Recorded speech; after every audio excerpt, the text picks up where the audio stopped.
নমস্কার বন্ধুরা, আজকের আমি তোমাদের কই মাছের টক বানিয়ে দেখাবো। পুরো ভিডিওটাকে দেখো, তোমাদের কাছে অনুরোধ করছি। এখানে টক মাছ, কই মাছ রয়েছে, এখানে আবার শোল মাছও রয়েছে। আজকের আমি দুরকম মাছ দিয়ে তোমাদের আমি টক বানিয়ে দেখাবো। আর এখানে দেবো আমি কাঁচা টমেটো। এখানে আমি কাঁচা টমেটো নিয়ে নিয়েছি, 4টে একদম গাছের টমেটো। এটা এইভাবে বানালে গরমের সময় খেতে খুব সুন্দর লাগবে, আর গরমে এই রেসিপিটা খুব ভালো লাগবে। পুরো ভিডিওটাকে দেখো, তোমাদের কাছে অনুরোধ করছি।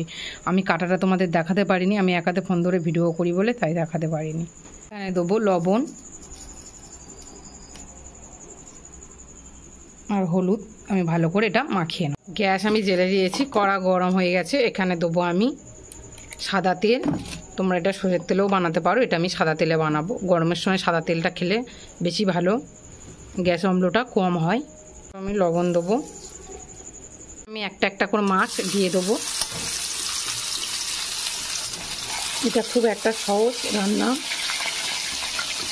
এক পিঠ আমি ভালো করে ভেজে নিয়েছি, আর এক পিঠ দিয়েছি। এটা ভাজা হয়ে গেছে, আমি এটা তুলে নেবো। কড়ার গায়ে কোথায় লেগেনি দেখে বুঝতে পারছো।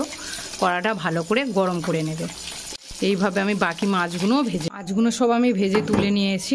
এবার এখানে আমি অল্প তেলে করব, কেননা এটা টক হবে। এখানে একটা পেঁয়াজ কুচি দিচ্ছি।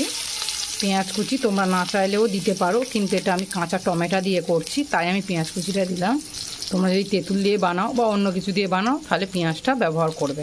পেঁয়াজটা কিন্তু আমি খুব সুন্দর করে ভেজে নিয়েছি। এবার এখানে আমি কাঁচা টমেটোগুলো দিয়ে দেবো।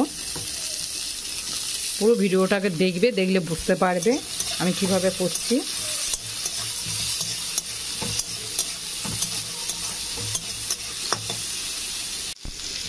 এবার এখানে দেবো স্বাদ মতন লবণ।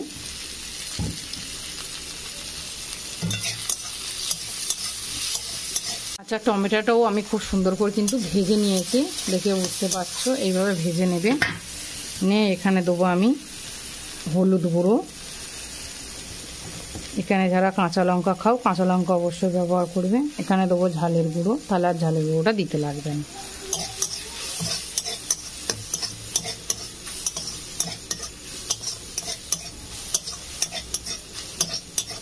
এই মশলার কাঁচা গ্যাসটা চলে যাওয়ার জন্য একটু কষে নেবো। হয়ে গেছে, এবার এখানে আমি জল ব্যবহার করব।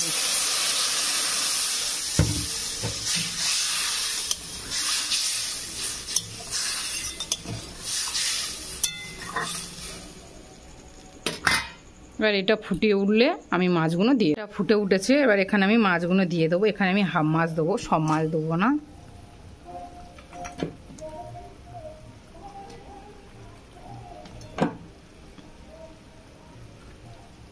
এখানে কিছু মাছ আমি দিয়ে দিয়েছি। এটা কিন্তু খুব সুন্দরভাবে ফুটে গেছে। এবার এটা আমি ঢেলে নেবো।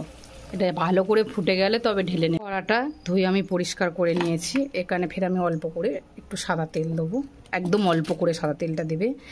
আর আমি যেভাবে বানিয়েছি একবার বানিয়ে দেখতে পারো, দুর্দান্ত খেতে লাগবে। গরমের সময় খুব সুন্দর খেতে লাগবে এটা। আমি যেরকমভাবে বানিয়েছি, যে ভাবছো পেঁয়াজ দেবো কেন, এই দেবো কেন, এটা এইভাবেই বানাবে, খেতে খুব সুন্দর লাগবে। গরম হয়ে গেছে, এখানে দেবো আমি 5 ফোঁটন আর গোটা জিরে। 5 ফোঁটনের সাথে জিরেও থাকে, তবু আলাদা করে একটু জিরে আর 5 ফোঁটন দেবে। আর এখানে একটা ছোট্ট দেখে একটা তেজপাতা।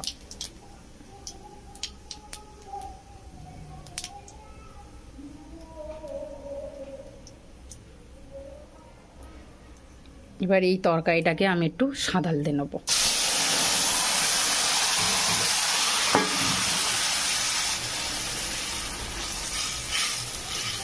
দুর্দান্ত সেন্ট উঠছে। অবশ্যই লবণ চেক করে নেবে। আর তোমরা যারা চিনি খেতে পছন্দ করো অবশ্যই চিনি দিতে পারো, কিন্তু আমরা চিনি দেবো না গরমের সময় মাছের সাথে।